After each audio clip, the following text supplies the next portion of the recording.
Mystery in the Air, starring Peter Lorre, presented by Camel Cigarettes.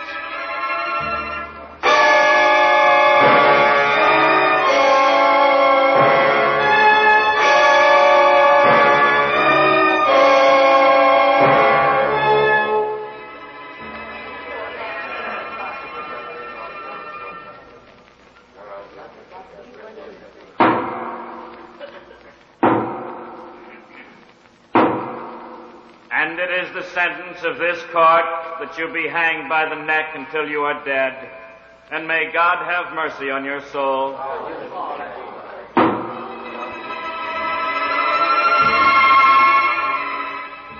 No, I neither expect nor solicit belief for this wild story. I would be mad to expect it yet. Mad I'm not, and very surely I do not dream. But while there is still time, I don't know why I feel compelled to report a series of mere household events and their consequences. These events have terrified, have tortured, have destroyed me. Perhaps some are more calm, more logical, but certainly far less excitable than I will be able to explain them. I cannot. I can only tell you the facts, and that I have to do today because tomorrow I die.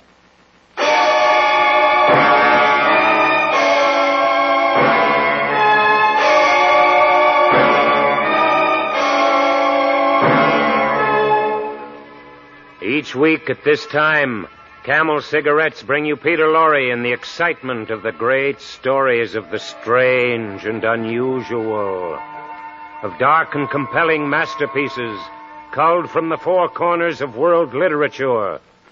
Tonight, Edgar Allan Poe's immortal American classic, The Black Cat. Mystery in the Air, starring Peter Lorre. Brought to you by Camel Cigarettes.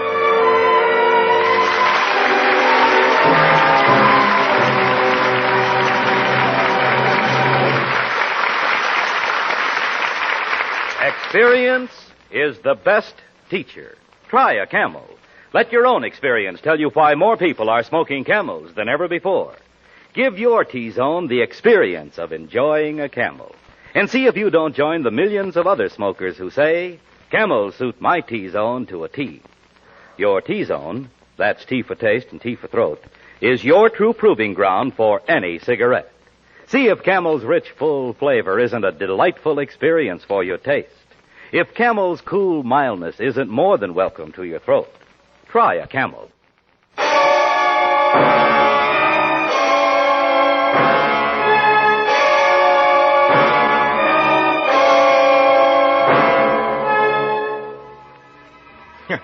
No, believe me, there was nothing, absolutely nothing in my childhood which forecast the terrible events that were to come. No, as a child, I was very gentle. I got along well with everyone, but most I liked animals, yes. All kinds of animals. And then I married quite young, and I was very happy to find that my wife shared my feelings. Very soon we had quite a collection. Oh, we had birds and goldfish. We had a dog and some rabbits, and we had a cat. I'll never forget the day my wife brought it home. Hello. You're home so early. Look, Charles, look. Look what I brought. Oh, look at it. Oh, the little kitty. Where did you get it, darling? Oh, the poor little thing. Some dogs were chasing it, and I just rescued it in time. Yes, it was so frightened. Yes, but it isn't frightened anymore. Oh, it seems to love you, Charles. But then that's not strange. All animals do. Yes. Nobody's going to hurt you, kitty, no. How about some milk, huh? Yes. There, you see. Oh, you must have been very hungry. Yes. Hey, what's your name, huh? I don't suppose he has a name. He is so young. I don't think he belongs to anybody. Well, then we have to give him a name. You mean we can keep him? Keep him? What are you talking about? He has no home. We can't turn him out in the streets, can we? Oh, Charles, I was hoping you'd let him stay. Of course, but he must have a name. Yes, let's see. Oh, you're so black, yes. All black. Beautiful. Not a single white mark. Oh, I have it. He's as black as the devil. Let's call him Pluto. Huh? Yes, we'll call you Pluto.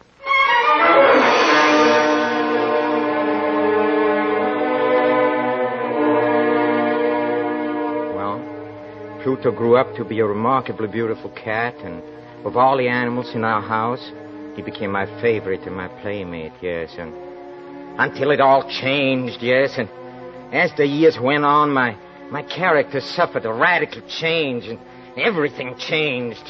Huh? Why? Well, I'm ashamed. I hate to admit it. Through intemperance, yes, through intemperance. And then as drink became more and more necessary to me, I became more and more moody and irritable.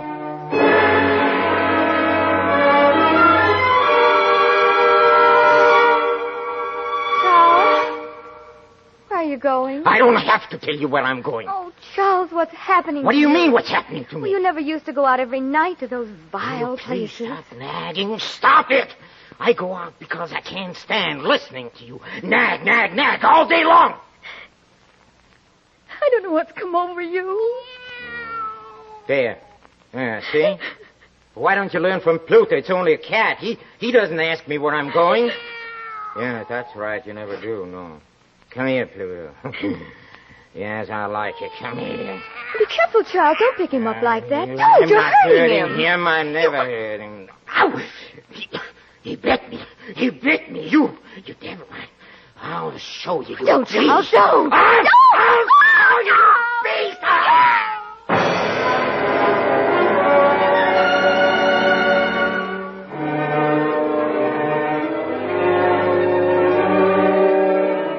Yes, I hate to admit it, but I was so furious I kicked Pluto, and I kicked him again and hard, and well, the next morning I saw that his ear was torn, and I was filled with remorse for what I'd done. From then on, Pluto ran away in terror whenever I approached, and that in turn made me more and more irritated, and in the end it was sheer perverseness, nothing else, yes. Sheer and unexplainable perverseness that made me do what I did. Yeah, I blush to admit it, but one morning I strangled the poor animal. Yeah, I killed it only because I knew that it had loved me and because it had given me no reason for offense. No, I'm offering no excuse. I'm only recounting what happened. Well, in the evening, I went to the inn as usual, and I came home very late, and I fell fast asleep with my clothes on. Then I was awakened suddenly. Hey, what's the matter here? Charles, wake up! Charles! What's the matter? There must be a fire. Yes, I smell smoke. Good heavens, it's our house. Oh. Our house is burning. Come on, darling, come. We'll be trapped. Come on, hurry up. Quick. The stairs are on fire. There we go. I can't. Don't talk, sweetheart. Perhaps I can get you through the flames. Don't breathe, darling.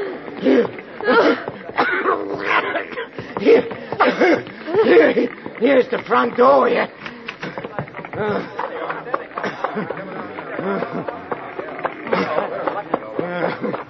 We made it. We're safe. Oh, Charles. Look, our house. Anybody else in there? No. Nobody else. Just as well. Never could get them out now. Are you the owner? Yes. That was our house. Well, you haven't got much left then. We can't save it now. Stand back, everybody. The roof's going to fall in. Stand back. There it goes.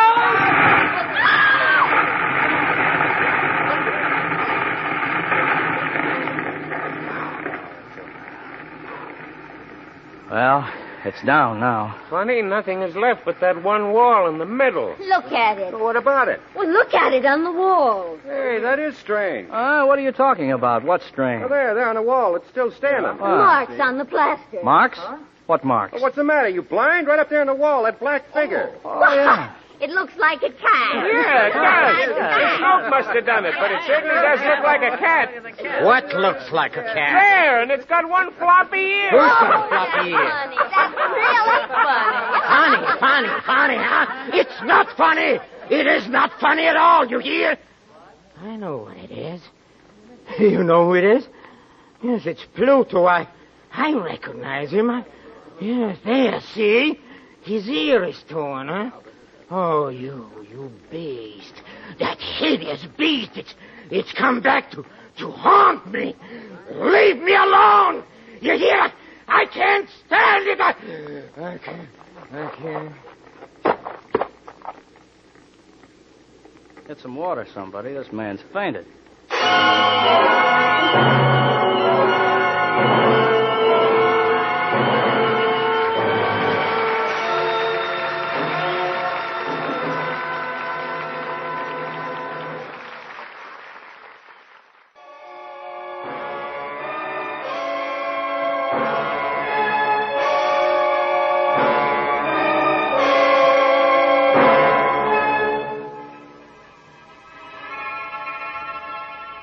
The black cat is dead, killed by its master.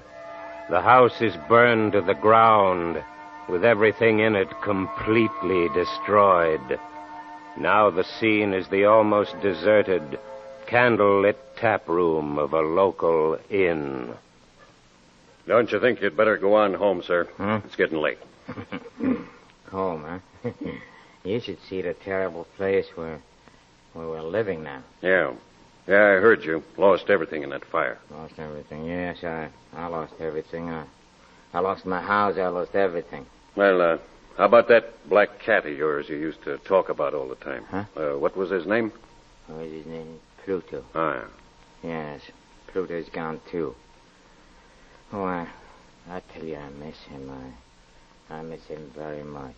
And if you miss him that much, why don't you get another cat? Give me a drink. It's getting pretty late, sir. I mean, well, won't your wife be expecting you? Give me a drink. Yes, sir. I'll have to fetch another bottle. Why don't I get another cat, huh? That's what you said. Well, why don't I? No reason I shouldn't. There's no reason to be in the deeps of despair just because of a cat. If I get another cat, maybe I'll be able to forget her.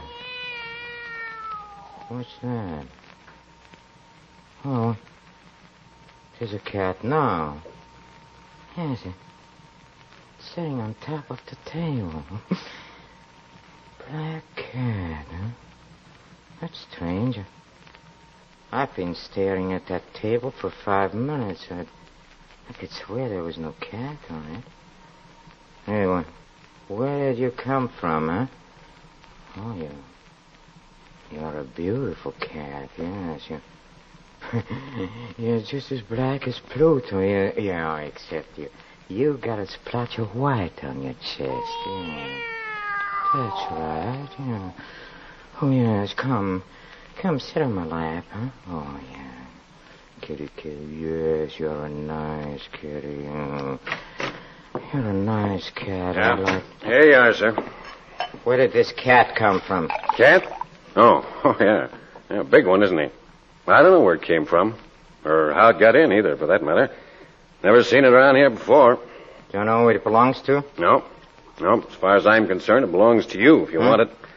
Can't keep it here. My wife doesn't like cats. Especially black ones. Don't like cats, huh? How stupid. Yeah. Say, I want it. Yes, sir. I want it very much. I'll take it home with me right now.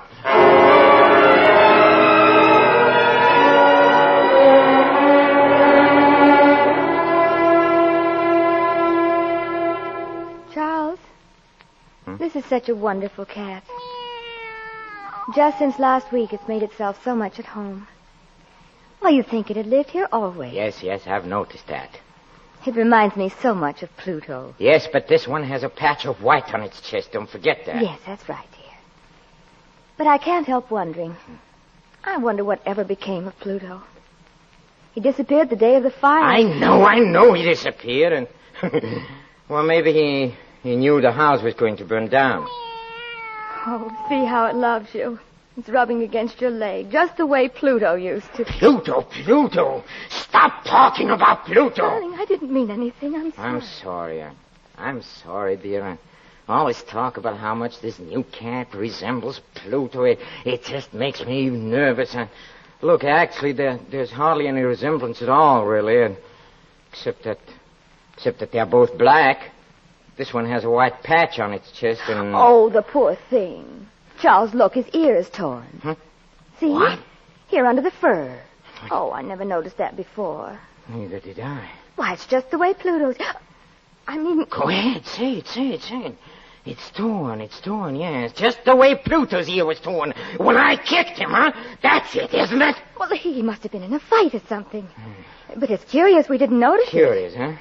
You have no idea how curious it is. No idea. Get that cat out of my sight. Charles, you're mad. Get it out. How can you act that way about a poor dumb animal? Take it out Especially of one that here. loves you so much. Oh, now you frightened it, dear. Away from me, you hear me? The way you talk, anybody'd think you don't even like the poor Like cat. it, huh? Like it. I hate it. I tell you, I hate it. I hate it. I hate it.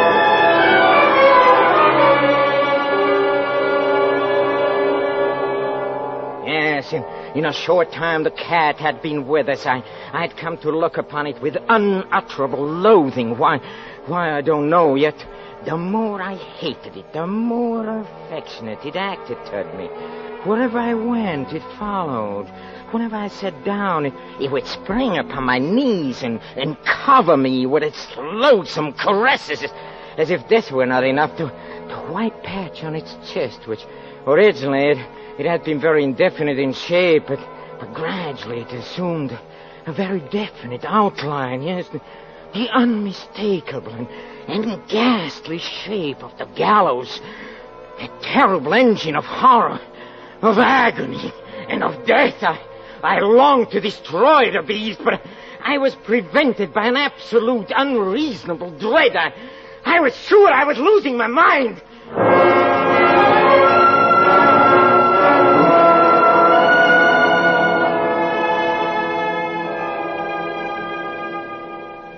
Charles, are you going out again? Yes, I'm going out. I don't know when I'll be back. Oh.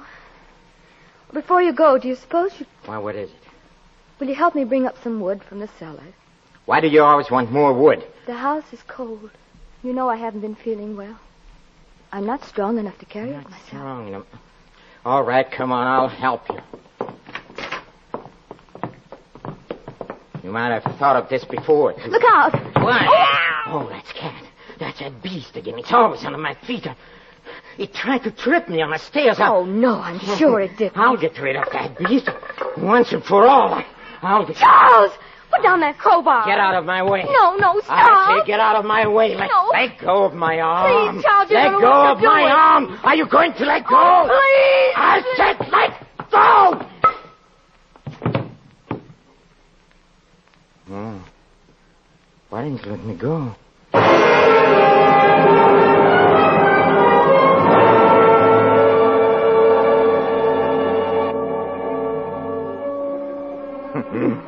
Yes, she had fallen dead without a groan. In my blind rage, in my rage against the cat, I'd struck my wife and killed her. Well, nothing I can do about it now. All I could do was to set myself to the task of concealing the body.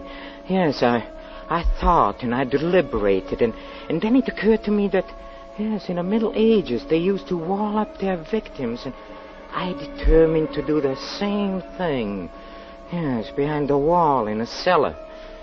I managed to dislodge a section of bricks near the chimney, and in a hole behind them I propped the body. Then I carefully laid the bricks back in their original position, and when I had finished, no one could have told that the wall had been disturbed at all. Well, I could say to myself triumphantly, here at least, my labor has not been in vain. My next step then was to look for the beast that had been a cause of so much misery, but then I became aware It had completely disappeared. 3 days passed, and still my tormentor did not appear. Oh, it's impossible to describe or to imagine the deep sense of my relief. For the first time in months, I slept, yes. I slept. Even with a burden of murder on my soul. Yes, some few inquiries were made about my wife's whereabouts, and a search of the house was conducted, but nothing was discovered. Oh, I finally could look upon my future secure.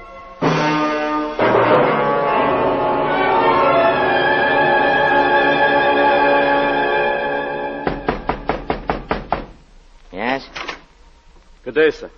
Sorry to disturb you again, sir. Oh, it's you, Sergeant. Is there anything I can do for you? Well, they're still puzzled about your wife's disappearance. Puzzle, huh? Well, so am I. Well, some of her friends have been around at the police station. What's that got to do with me, huh? You've already searched the house twice. What do you want? Well, I know, sir, but... Well, the captain sent me and the constable here to look Yes? around just once more, to be sure there's no clues been overlooked. This will be the last time, sir. Only a matter of routine. We won't bother you again. All right. Come in. Thank you, sir. Come on, Joe. Right. Where would you like to look first? Well, we might as well begin with the cellar. Cellar, huh? All right, yes. Right down these steps. I'll come with you. Yes, I always say searching a house is like getting ahead in the world. You start at the bottom. Yes, I see. It's very funny. Well, come on, Constable. Get to work. Right. While they searched, I folded my arms and watched. As before, they discovered nothing but... As they were about to depart, the glee in my heart was too strong to be restrained. I burned to say but one word, yes, just one word, by way of triumph. And as they started up the steps, I said, say, have you noticed, this is a very well-constructed house, you know. Hey, gentlemen, you're not going, eh? Yes, it's an excellently well-constructed house. You've never seen such a well-constructed house in a frenzy of my bravado upon that very portion of the brickwork behind which stood the corpse of my wife. I rapped with my cane. But may heaven deliver me from the arch-fiend.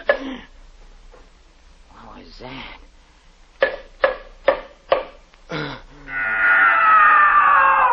Mother of mercy, what was that? Wind, probably. Wind. That's not the wind. Came when you hit this wall here. Whatever it is, it's behind these bricks, Sarge. Here, take this crowbar and knock that wall down. Right. Wait a minute, you... Keep quiet, you can't you. do this. Wait a minute. Where are you going? Upstairs. You stay right here. Hey, this is new plaster. It hasn't even had time to set yet. Pull it down. Right.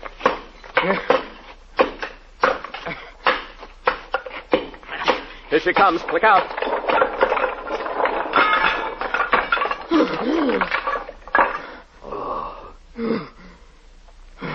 There's what we're looking for, all right. His wife's body. What's that horrible-looking thing sitting on her head? It's the cat. How did that cat get in there? I know how it got in there. Yes, I know. I must have walled it up in a tomb, and I never knew it, no. Look at that red mouth, those burning eyes. You hideous, you beast, you monster, you are the devil. You made me a murderer. Now for 3 days you've been in there, waiting to send me to the gallows.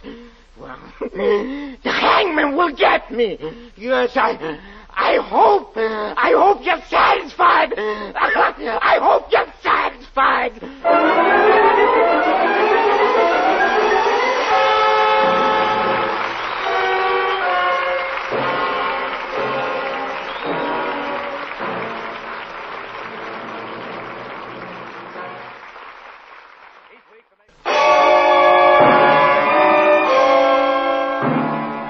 Next week, Mystery in the Air, starring Mr. Peter Lorre, brings you an adaptation of one of our star's greatest motion pictures, Crime and Punishment, based on the book by Fyodor Dostoevsky, with a special musical score composed and conducted by Paul Barron. This is NBC, the national broadcasting company.